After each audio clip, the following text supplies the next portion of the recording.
Yashash shu darvozani hammasini nomlab, shu abris shakllantirib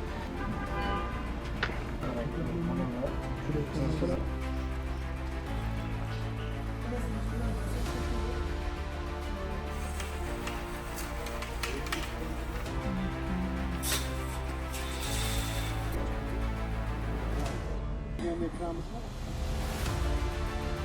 12-18.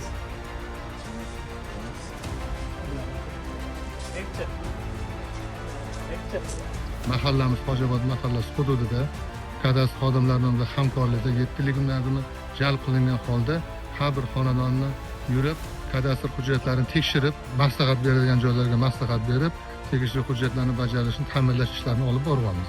Fuqarolarni masalalarini yechim topishlariga ham juda katta yordam berib, juda katta turtki bo'ldi.